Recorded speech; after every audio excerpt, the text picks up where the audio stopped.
Well, the man who killed 10 people and injured two others in Buffalo, like too many others before him, allegedly cited the great replacement theory that many of our witnesses have raised here today. But he cited the theory in his writings. So my question for you, Dr. Yates, is how does this theory fit into the history of white supremacy violence in the United States? And why do you think it has become so central to the motivation of these attackers?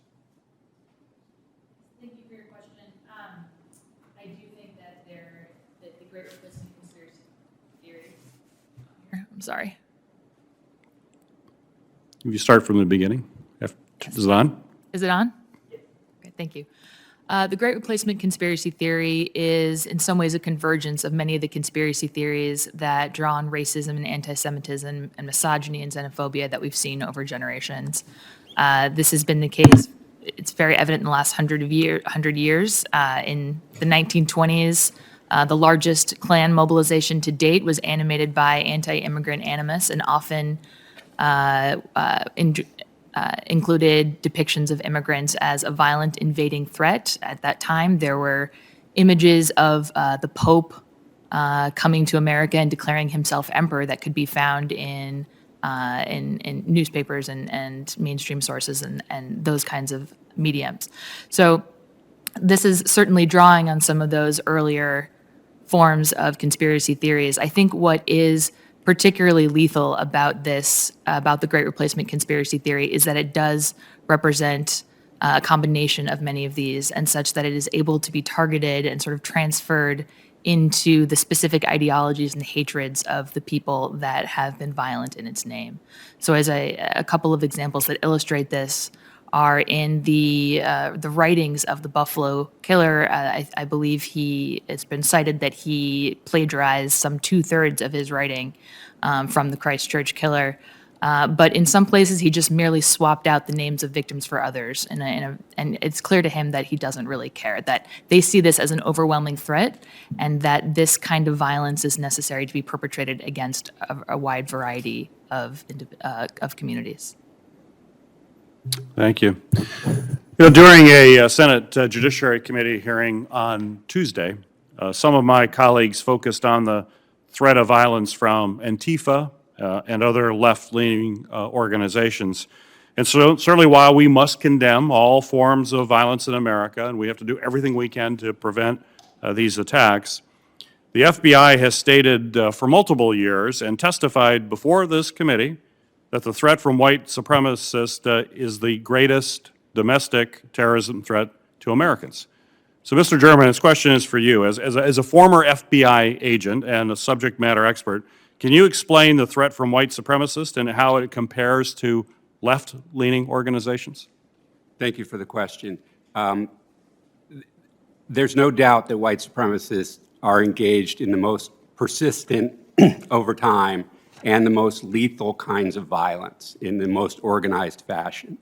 And I think that's why it's essential to have better data. Right now, if a white supremacist murders somebody, the FBI might call that an act of domestic terrorism. And if they do that, it will be a very well-resourced investigation.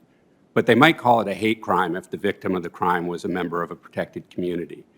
If they call it a hate crime or even just a violent crime, the Justice Department policy is to defer that investigation to state and local police, who often aren't interested in picking up hate crime prosecutions. Only less than 15% of police agencies acknowledge that hate crimes occur within their jurisdictions in federal reporting. So it creates a huge black hole where we're not counting the impact this violence has on communities across the country. And of course, I was warned as an FBI undercover agent and the whole Joint Terrorism Task Force teams that I was working with, that there is sympathy for white supremacy in law enforcement. And we had to be very careful about who we talked with about our operation to make sure that it wouldn't be compromised. There are internal documents within the FBI that report this. And in fact, the 2015 Counterterrorism Policy Guide warns agents working domestic terrorism cases against white supremacists and far-right militants not to put their subjects on the terrorism watch list in a manner that it could be viewed by other law enforcement agencies. So the problem is so significant that the FBI alters the tactics it uses in terrorism investigations, and yet there is no policy on how the FBI is to protect the public from these racist police officers. So I think that's a huge part of the problem here that often isn't included in this discussion, that this is more of a whole society problem, and we have to force the FBI and the Justice Department and Homeland Security, and I appreciate the efforts with the National Defense Authorization Act of 2020 to get that data. But as you said, they did not provide it. And this data is available. They can go out and capture it. The Congress passed the Hate Crime Statistics Act of 1990, 30 years ago. And yet the Justice Department, rather than providing that data, created a voluntary program for local police to report it, not acknowledging the obstacles to local police to investigating those crimes and reporting them. So we don't have a clear picture of the scope of this violence, and I believe that if we had that clear picture, we would see that this is far greater a problem than law enforcement wants to acknowledge. Well, on June 15th of last year, the Biden administration laid out the first national strategy to address the threat of domestic terrorism. This is the first time that any administration has acknowledged the threat from domestic terrorism, and had actually articulated a whole-of-government plan to protect Americans from it. And this week, the Department of Homeland Security began its own internal review of what more it can do to address domestic terrorism and targeted violence.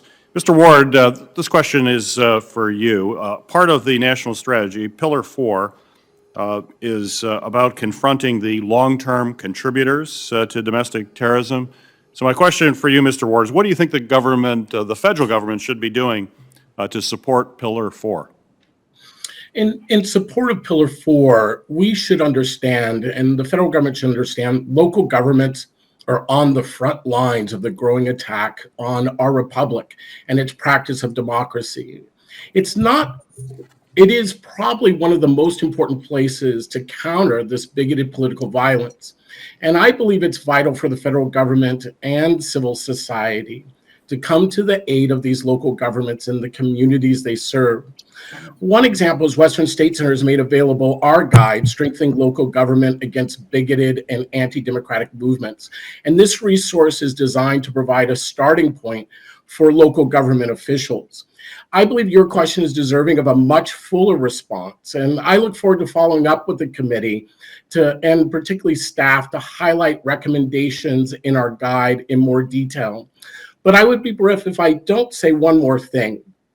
We should not accept the false notion that federally elected representatives are powerless in this moment.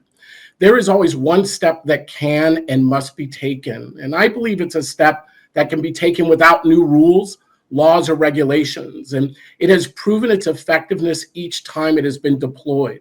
The step is simple. Publicly denounce white nationalist violence and the anti-Semitic conspiracy that drives it.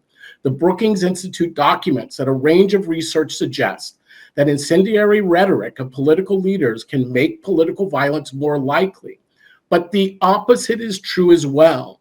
When elected officials join and publicly condemn violent bigotry, the potential for violence ebbs.